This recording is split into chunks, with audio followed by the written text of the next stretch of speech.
two top bakers are battling it out to create the ultimate dream birthday cake. For me, the passion is about the final product. Cool, right? Based entirely on one little kid's big imagination. Wow, it's really pretty. With Mom close at hand, Avery must pick a winner on Best Cake Wins. Every parent wants to make their child's birthday dreams come true. Get set, go! And Nicole is no different. She and daughter Avery have a vision for Avery's 8th birthday party. Birthdays are very important. We tend to make a fuss. It's a special day. The theme is fairies. Avery has always liked fairies since she was little, and so we're gonna just fairy it up. A magical fairy wonderland. And Avery is designing a fantastical fairy birthday cake. So what are you drawing? Drawing a fairy cake. Ooh, that looks interesting. On my cake, I want fairies and the house full of magic. And then what are these? Those are tunnels. Why do fairies need tunnels? Because they're crocodiles. They're gonna eat the fairies. Who knew crocodiles were such a threat to fairies, but it's very important that the crocodiles are there. It's important that Avery has an amazing birthday cake because the cake is the centerpiece of the party. The challenge is create Avery's fantasy cake with fairies all over, a fairy house on top, and a looming crocodile below. Time to meet our two challengers. First is Lindsay, a pastry chef who loves to push the envelope with her cakes. I'm known for making lifelike cakes, so things like steak cakes that bleed when you cut them. I've done many out there cakes, pretty much utilizing my sculpture degree and making cake. When you're working with kids, you do have to tweak some elements so that their dream cake can happen, but at the same time, it's physically possible to make it. Our second baker, Damien, is confident that his experience will give him the edge. I like to specialize in sculpted cakes. I did a gravity-defying hamburger cake where there was a ketchup bottle squirted in ketchup down. I've also done a cake that was in the shape of a knitting bag that had needles and yarn. People were just amazed that it was a cake. I really like being able to create something that speaks to the guest of honor. For me, there's no greater joy than that. Now it's time for our bakers to see Avery's cake design. I got a fairy cake. This is pretty exciting. Okay, I don't really know what's going on. There's lots of things. we've got a little crocodile or a little alligator here. So we may have some fairies in peril. A fairy house situated on top of the hill and sparkles exploding from it. There's gonna be a lot of elements. I'm noticing there's lots of different things in this drawing. This is going to be a potential, I've got a lot of inspiration situation, so I might have to eliminate some of these elements. I'm definitely up for the challenge. It's time for each of our bakers to hammer out their unique vision for Avery's fairy cake. Fairies often live in the forest, so I'm going to take some creative license here and build some tree stumps and make this look like a forest dwelling for our fairies. I'm going to be making this lovely fairy house using my favorite ingredient, candy. And you can't have a fairy cake without fairies. So I'm going to manufacture a fairy, a couple of them, as she's got a few of them all over the place. Lindsay's plan is create cake tree stumps as the base for her fairy forest, top her cake with a fairy house made of candy, and complete the scene with fondant fairies and that looming crocodile. My goal is to spend all day decorating Avery's cake. I really want it to have thousands of elements, so I'm not going to spend a lot of time on the interior. And that looks like a good cake batter. I'm going to bake this for about 25-30 minutes. I like to press on it, and it bounces back like a sponge when it's ready. Over in his kitchen, Damien has drawn up a plan of his own. Here's my interpretation. At the bottom, I'm gonna have a little hilltop. I'm gonna do a structure that looks like a tree, and on top of that tree is gonna be a little fairy castle. Damien's cake plan is to rest his fairy scene on a hilltop made of cake. Perched above, there will be a fairy castle, with sparkles exploding from the top. I'm gonna do a nice vanilla cake because I'm gonna add some sparkles to it. For me, this part is not what I like the most. I think for me, it's really the decorating, but I know that obviously you want a great cake, people want a great taste, so you gotta do it. But for me, the passion is about the final product. I want Avery to be surprised and happy that when she cuts into her cake, it's full of magical colors. So I'll start pouring them into the pans. I love these kind of rounded pans. A lot of times if you want something round like this, like a ball, you gotta carve and sculpt, it could take a lot of time. This, your job's done for you. You save a whole lot of time. So now it's time to get these into the oven, get them baked, and we can start making some buttercream. That's exactly what Lindsay's doing. So I've got raspberry buttercream here, not too sweet, just like Avery likes. Okay, now for the best part, testing quality control. When it makes these little guys dance back here, you know it's really good. Okay, so now stack and mask my cake. As I'm covering this cake in fondant, I don't want to put too much buttercream on the exterior of the cake, which means I need to fill this sucker so it's nice and fat on the inside. Right? A mountain. This is what Avery had in mind, I'm quite sure.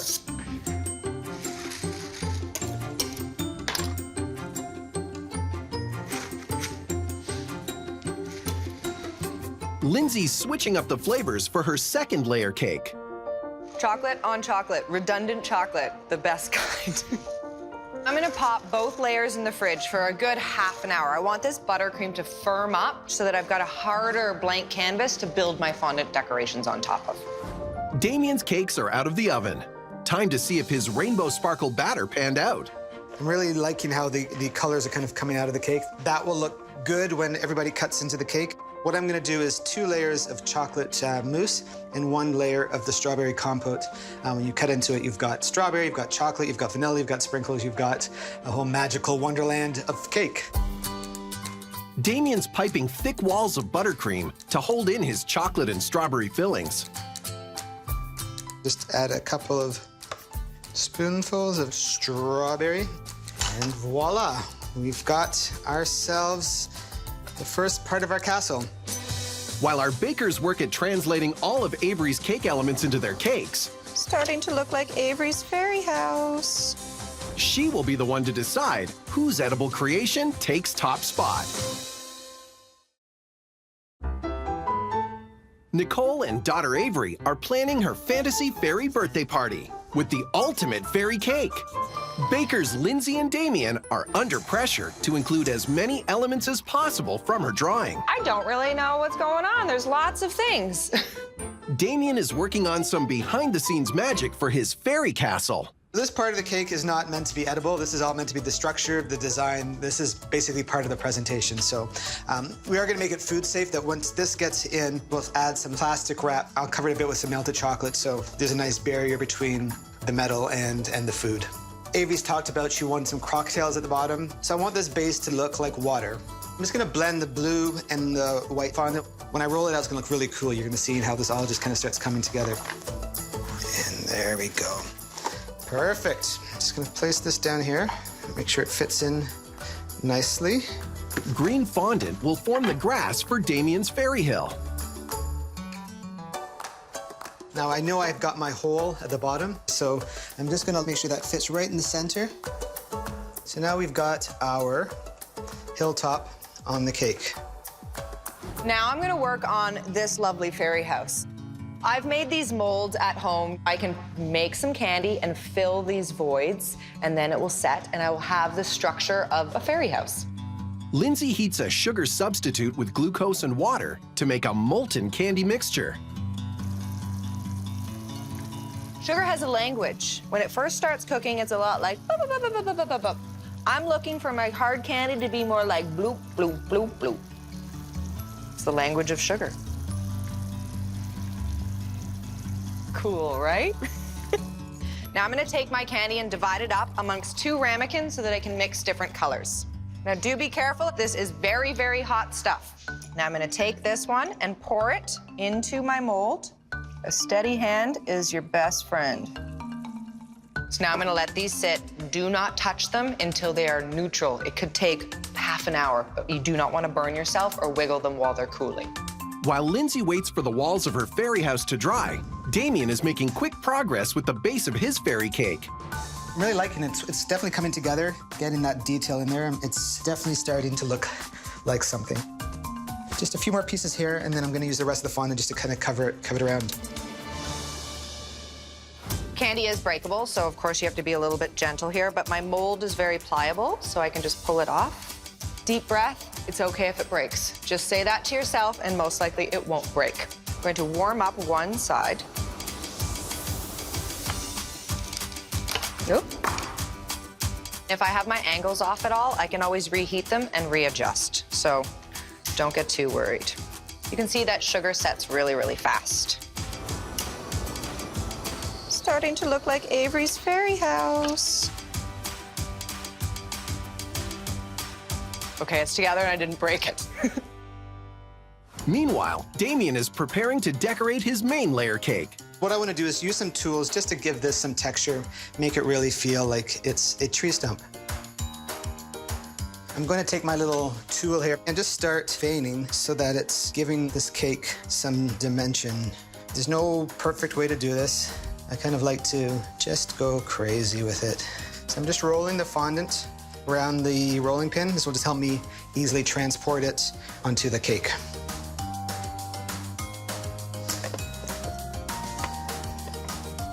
I think it's looking good. So what I'm gonna do is at the end, when I just add a little bit of a paint to the top there, it'll just make this stand out a bit different from the side. And I think we're gonna be in good shape. Lindsay's catching up and ready to add the fondant to her tree stump layer cakes. I'm gonna cover each cake in 2 different shades of brown. When you cut a piece of wood, it's usually lighter on the inside than the bark itself. This is the time I get to decide how old the tree is. Just keep spinning, drawing some lines. Looks a lot more organic when it's not 100% organized. This is a tree bark mold. I'm going to roll out some fondant and indent it with this. It's kind of a cheat, but in the long run of pastry, time is money, and this saves time. Now the grand reveal. Does it look like tree bark? Well, now that looks like tree bark. That's awesome. Now I'm gonna transfer it to my cake, trying not to press too hard or I can lose a lot of the imagery.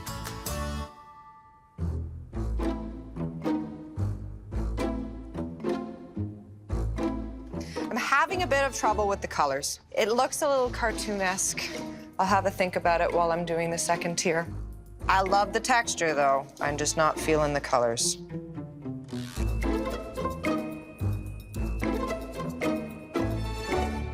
As Lindsay finds a fix for her Fairyland log, I got it. I'm gonna get out the big guns. Damien gets down to business on the finer details.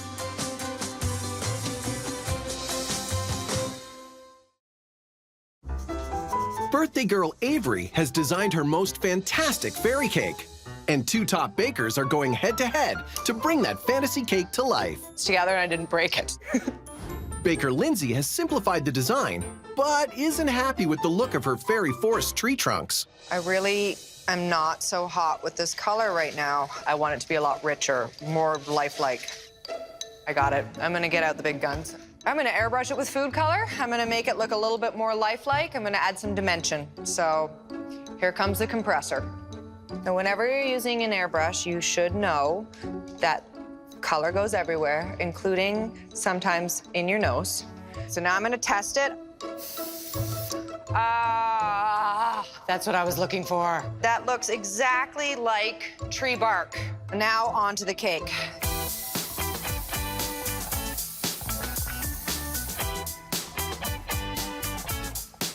Perfect. What an upgrade. This versus that. I am so happy with the results.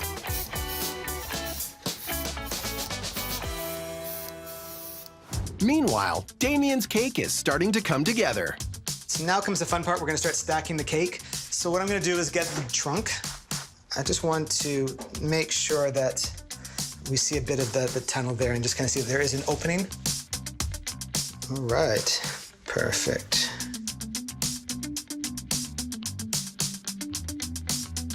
For the door, I'm gonna add a bit of texture again, kind of make it a white wood door. This is the part that I really, really love. You know, this is what really brings the cake together, all these small little details. This is what transforms everything that I've been spending all day working on into really becoming something different and cool.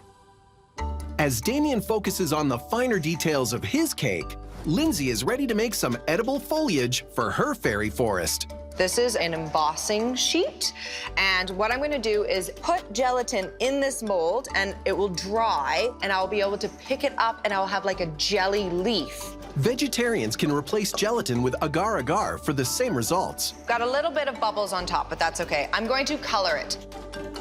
That looks like a nice leafy green for a fairy forest. I'm gonna take my jelly and fill in the lines, just like coloring. Once it dries, you can trim any overhang. The most beautiful work is always the most tedious, but I'm really confident that this is gonna be beautiful. Lindsay's leaves are well on their way, but no fairy forest is complete without fairies. I'm just gonna take one of my little tools here, and I'm just gonna score a line down the center so it looks like 2 legs. She's gonna have a nice little skirt. This is gum paste, kind of like fondant. You can roll it out quite thin. So we'll just do her top. I'm just gonna add some arms to her now. Let's see how she looks. The last little bit I'm gonna do is every fairy needs its wings. So this is edible glitter paper, and I'm just gonna use some piping gel that I have and just make it sticky and just affix it. Perfect. And there you go. We've got ourselves one of many fairies that are gonna be on top of our cake. Over in Lindsay's kitchen, she's been busy hatching her own set of fondant fairies. Looking pretty cute there. I have these beautiful clear butterfly wings, and I made them exactly the same as I made my gelatin leaves. I just didn't add any food color to these ones, so it's completely translucent. Okay, so this is the best part, where you get to add all the hard work elements. I'm gonna just add some water. Don't worry what it's doing to the color there. Take my crystal fairy house. I'm pressing firmly to make sure that it's nice and stable. Now, load in the magic. Then, moment of beauty. I think that's a magical house. Now on to adding fairies. Every aspect of them is edible except for one toothpick holding their heads on. So don't eat the toothpick. Damien's populating his fairyland with the rest of his fairies. And there we go. And he hasn't forgotten Avery's crocodile request. If everything is coming together, the finishing touches are really what it's gonna take to make this the great cake that I think Avery really wants to have. Scaly creatures are very fun to make if you got a pair of scissors. Just gonna drape him over the battery pack. I don't wanna cover up too much of it because I still have to be able to access that light switch. That fairy better watch out. There's so much on this cake, I think Avery's gonna be really happy with it. Lindsay is adding her green moss made with graham cracker crumbs mixed with green gel dye. Everything's finished, 100% done. I am happy with my fairyland jelly forest tree stump cake. I think we've got something. We've got a cake. We've got a magical fairyland cake with sparkles and fairies and crocodiles and tunnels and all the things that Avery was talking about. This took a while, but it came together. I'm very happy to see that it kind of finally did what it needed to do. Avery is about to see her 2 fairy cakes for the very first time. It's just like I imagined. But which one will she like best?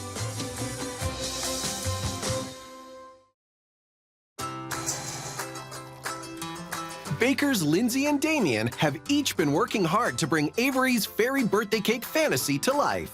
That's a magical house. Both bakers are hoping that they've nailed the design with their interpretation. I'm really looking forward to this party. Now, the party's ready. The cakes have arrived, and it's time for Avery to decide which cake wins. I'm feeling really, really confident today. I can't wait to see Avery's face fall in love with my cake. I'm a bit nervous, but I'm gonna go in there believing that this is a piece of cake and I'm gonna win this competition. Happy birthday, Avery! Wow, it's really pretty. Look at these fairies. And these fairies, they're so beautiful. There's like little fairy lights. That is so cool. It's just like I imagined. They're so beautiful. Okay, Avery, I'm gonna explain my cake. You ready? Yeah. I've got raspberry on the bottom. I made a chocolate cake on top. I made glass wing fairies. The wings and the leaves are all made out of jelly. And I made a fairy house out of sugar, so it's all candy. And I lit it up with lights because everything's better with sparkle. I've never seen a cake with lights. It's always fun to have the magic in the house, right? Yeah. So everything except maybe the lights is edible? You can eat everything except the lights or the batteries. Don't eat batteries. The crocodile is guarding the batteries. So let me tell you about the cake that I made. What we've done is created a nice magical fairyland. I wanted their little house to look like toadstools because in your picture you had some toadstools there. At the very bottom of our hill, we've got a crocodile trying to come out of the little tunnel which you talked about. And of course, this land wouldn't be complete without the sparkles kind of coming out of the top. There's lots of great things you're gonna be able to enjoy with this cake. Thank you. You're welcome. When I first saw the other cake, I thought, uh-oh, this is gonna be a tough decision. I mean, Lindsay did a great job capturing Avery's vision as well. I think a kid is by far the best judge of a good cake, as they are honest. Okay, Avery, have you made a decision? Yes, I think that one. Thank you so much, Avery. I hope you enjoy it. You know, I'm a bit disappointed that I didn't win, but I have to say Lindsay did a great cake, so ultimately, sometimes bigger is not always better. It was a tough competition. I'm surprised I won, but I'm really grateful. I think the fairy lights were the cherry on top. Happy birthday, dear Avery. Look, I'm gonna take these fairies off. This is one moist chocolate cake. Oh, good. It's really good. I really don't know how I'm gonna top this birthday. That was like a spectacular cake. Everything was beautiful. Doesn't this one have sprinkles or something in it? That's so pretty. Who wants a slice? You should put this on your. I don't need a slice. I'm fine. Because I already have cake. Who knew crocodiles were such a threat to fairies? This is the best birthday party ever.